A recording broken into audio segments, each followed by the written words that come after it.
in today's video, we're going to be taking a look at my process as I complete a painting in Procreate. Specifically, it is themed around this idea of a quote, which is, what was the quote?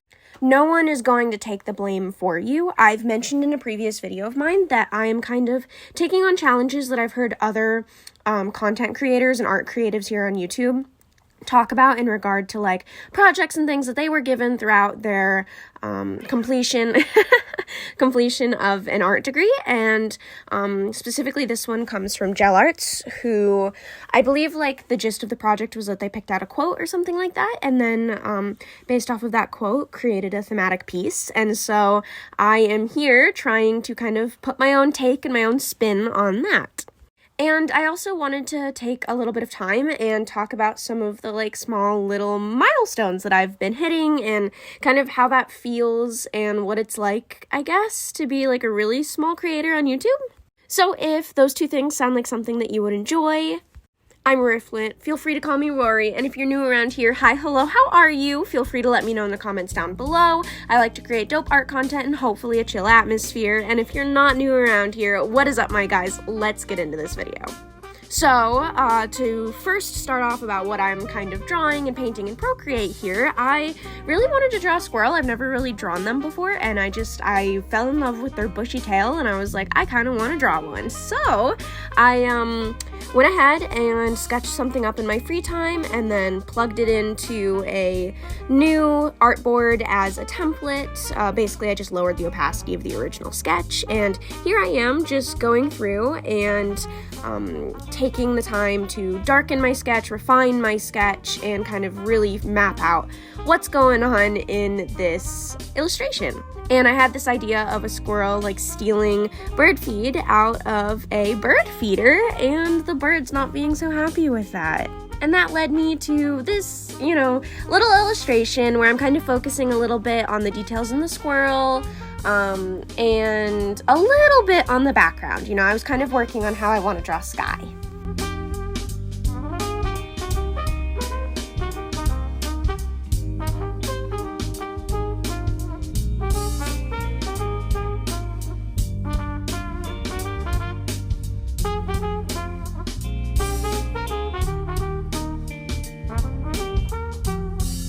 You can see I actually break out my Steven Universe art book, which I'm on the hunt to collect the End of an Era art book because I don't have that one, I just have the first one. And I'm really trying to focus on the backgrounds in Steven Universe and just how they capture the lighting in the backgrounds and the sky and how they make them look so intricate because, there's a huge part of me that just wants to put a giant wash of color and call it a day. And so I really wanted to pull inspiration from something that I not only enjoyed watching, but found incredibly inspiring to watch, especially from an artist viewpoint. So I kind of keep that book here throughout the entire video, just kind of referencing it and using it as inspiration and a starting point to figure out how I want to draw backgrounds. This is actually the first of 2 illustrations that I make based off of this prompt because I drew this close-up and then I thought, it might be a nice subject to try and paint something from a further away point of view because I don't normally really paint, I guess, from that perspective. Normally I'm painting in a very close-up perspective of my subject, and I wanted to take a step back and see how I could draw a little bit more of an environment. So that'll be the next video that I post following this one. Regarding the second thing that I mentioned in the intro to this video, I have recently been kind of just slowly and excitingly, a little bit steadily growing in subscribers, where it seems like every time that I post a video, by the next week, I have a pretty large handful of new people who have decided to be a part of my channel. And I kind of just wanted to take this video because it's a bit of an intermittent video between my old sketchbook and my new sketchbook, which I have so many exciting things planned for, and I just wanted to take a moment to, I guess, address and talk to the almost 150 people that have subscribed to me as of this voiceover and as of the completion of my first sketchbook, which to me was kind of like, I don't know, like the end of the beginning of my YouTube journey in a way. You know, that sketchbook, I really purposefully decided to start YouTube when I was starting a new sketchbook. It just felt like a really purposeful reason to start my YouTube channel, and for some reason that was helpful to me to have sort of like this goal, and then posting to YouTube was like a reason to fulfill that goal and a reason to complete that sketchbook. And so having completed it in about 4 months, that means that I've been doing this for about 4 months now, and it's just really cool to know that there's almost 150 of you, 138 as of this voiceover, that have decided to I guess be a part of my art journey and be a part of me learning YouTube. One of the other reasons that I really wanted to start a YouTube channel was because I feel like, honestly, not especially, but I've never heard of people really addressing how to start. And it was just a really daunting thing to me to try and start my channel because I had nowhere to look in terms of like the art creators that I really love here on YouTube. I had no idea how to start posting and what to do, and I wanted to be the channel that could maybe do that. And I know I'm not the first person to do so, but of the people that I watch and I enjoy, at least recently, I haven't seen really anything posted in their catalog that really helped me to understand how to go about my YouTube journey. And so I kind of wanted to talk a little bit about this here in this intermittent video where I'm really only at not even 150 subscribers, but there are a couple things that I think are worth talking about and explaining to anyone who wants to listen. So first and foremost is that it's really not that difficult. You basically just create your account, and then you can just logged into that same account access something called YouTube Studio, which is a completely separate interface to the interface that you use when you're just browsing and trying to consume content. And YouTube Studio is where you create your brand. It's where you post your videos from, and it's how you see any of those YouTube analytics that I'm sure you've heard so many YouTubers talk about. And it's just this really lovely interface that allows you to dive into your videos and what is doing well and what isn't. But I know it's so much more than what I have access to at the moment as well. Like, as a small creator, I can't have community posts. I think I read that I have to have 1,000 subscribers, or maybe, I think it's 1,000 subscribers to be able to create a community post, which I wanted to do when I hit 100 subscribers. And I'm honestly still a little baffled by that. I don't understand what the point of kind of gatekeeping small YouTubers' access to community posts is. I don't know, maybe if anybody can come up with a reason, let me know in the comments, because it just seemed like a really strange decision to me to block my ability to participate and engage with my viewers in that way. I mean, you'd think that would be a really important thing to be able to do as a small creator, but I don't know. I guess there's a reason for it. And I know for a fact that I've heard time and time again from so many different YouTubers, not even close to just art YouTubers, who talk about the fact that they can control the ads on their videos. But in YouTube Studio, I have absolutely no, at least from what I can see and tell, and if it's there, it's really poorly integrated into the UX design, because I have absolutely no idea what I'm looking at and what I'm looking for in terms of being able to control the ads that are placed on my videos. I don't know where to go. I've tried Googling it and haven't had a lot of luck, but I'm not the best Googler either. I know there's like a science to the keywords and stuff, and I'm not the best at it. But all of that being said, as much as I really like the fact that YouTube Studio is its own complete separate entity to the browsing content consumption of YouTube, I'm a little baffled by the lack of direction that I have as a small creator and the lack of explanation in the choices that I guess YouTube is making regarding what I am and am not able to control in regard to my channel. There's no like small tutorial or getting started on YouTube like thing that they give you, or with even like some Adobe softwares, they might be like, hey, start this tutorial to learn some of these tools and what this does. And YouTube Studio didn't really give that to me, and if I did, or if it did, it's obviously my bad for missing it, but I also missed it. And it's like, isn't that really important to be able to like make sure that your small creators know what they're doing on this new interface in regards to being able to publish content and create a following and create content that is, good and promotive of YouTube. You'd think that they would make my tools to succeed more obvious, and they're really, really not. But basically what I did is I just went onto YouTube Studio. I clicked this little icon that looks like a plus sign that says create. I used CapCut to edit a video from my phone. All of the footage is from my phone. And I airdropped it to my MacBook, placed it into CapCut and edited it, which is its own beast. Editing is its own beast in of itself that I suppose I could try and make a video explaining a little bit, but there are so many helpful videos regarding video editing and how to get started. It's really not difficult. It's just overwhelming at first, and CapCut is very user-friendly compared to other Adobe softwares that I've used. Especially Premiere. I did not like Premiere when I was learning how to use it.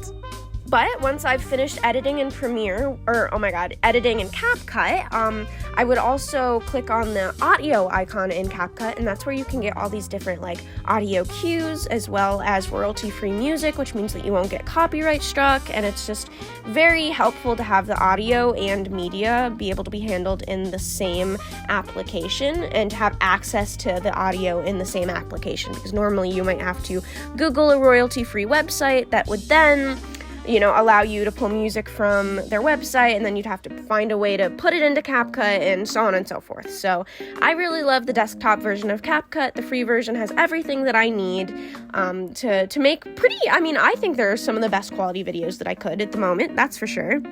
And then once I export that as an MP4, I put it into the create button or whatever, and I click on that. I upload it to YouTube from YouTube Studio, and then you get to choose your thumbnail, choose your title, and that's very self-explanatory. That the little box that pops up that's what would you like this video to be titled? What do you want the description to be? What do you want the thumbnail to be? That's all very easy to understand, which is really nice, but there are just some of those small things, can I control ads? I've heard so many YouTubers talk about that, but I can't seem to find any ability to control ads from YouTube Studio. I don't even have an ads tab that is just closed off or something like that, which would make a lot of sense. I understand if they want to block your ability to choose your ads up to a certain point, but I don't even know. I don't know what the answer to a lot of these questions are, and I do have quite a few.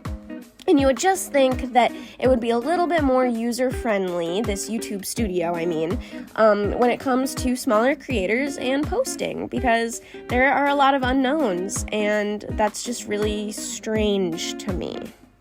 I would hope that the UX designers would have given me more subtle guidance, even if for whatever reason YouTube didn't want to give full tutorials or whatever. I just found it really baffling and really strange that there was so many questions I had and not a lot of answers, at least not ones that I could get from YouTube Studio. And because of that, I feel like it's kind of a miracle that there's almost 150 of you, because, holy shit, this has not necessarily been, the most, I don't know how to put it. It was incredibly easy to start posting and to figure out what I was doing, but it was very much not something that I felt like I had a good grasp on what I was doing and understood what was working and what wasn't. And because of that, it just seems really cool that some people have been able to forgive my lack of ability in terms of knowing the best ways to post my videos and when to and how to and what tags to use and, what is copyright and figuring out copyright, which I haven't had to, thankfully, because of CapCut and their royalty-free music. But, I guess another thing to mention is that sometimes my videos say that they have copyright in them, but it's not a problem, and I'm just okay, what do I do about that exactly? Why does it have copyright? And I haven't really been able to figure that one out, or I've heard of creators being able to see exactly in the video where the copyright is, or maybe that's just something they want to happen. Either way, I don't know how to do that, if that's a possibility. And because I just have so many questions and so many unknowns, but I was able to keep posting and to keep trying to create better thumbnails. There are a few of you that have decided to stick around, and I really appreciate that because I'm having a lot of fun, and I really feel like it gives me a reason to create art, which is exciting because I haven't had that in a long time. You know, I come from a design background, so for the last 3 years, I was just designing for my professors and then eventually illustrating for my professors. And when I lost that, I was a little confused about what to do. I mean, obviously you go out and get a job, but I found this job working with rescues and dog rescues that I just absolutely love and adore. And so I wasn't necessarily working in an environment that was I guess, you know, conducive to being creative. It wasn't necessarily a job that I got because I have a graphic design degree, and starting YouTube gave me a reason to keep being creative. So thank you all for taking the time to be a part of this journey. And if you haven't quite decided to subscribe or, you know, permanently be a part of the journey, that's totally fine. I just appreciate you clicking on the video and, you know, giving it a chance. Going back to what I'm painting for the last minute or two of the video, you can see that I'm finalizing everything, you know, going back and forth trying to figure out what it is that I need to do to make this piece exactly the way that I want it to. That's what I love so much about the layers in Procreate, is that even once you've inked it, you can still go back and make adjustments. So normally when I'm finalizing with ink, it's not always the last thing that I do.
And honestly, I actually completely go back to this, which you guys will see in the little speed paint that I'm going to tag here at the end, and I completely redo the birds in the background because I just hate them.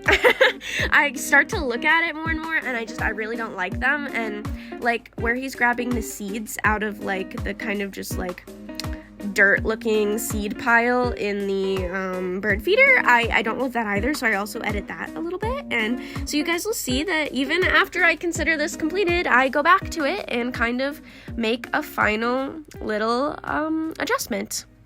I deeply appreciate anyone who decided to stick with me through this slightly rambly video where I just talked about some difficulties that I've had as a small creator and this Procreate piece. And hopefully some of you have decided to stick around permanently, and I will see you in the next video. Or I guess talk to you in the next video. Bye!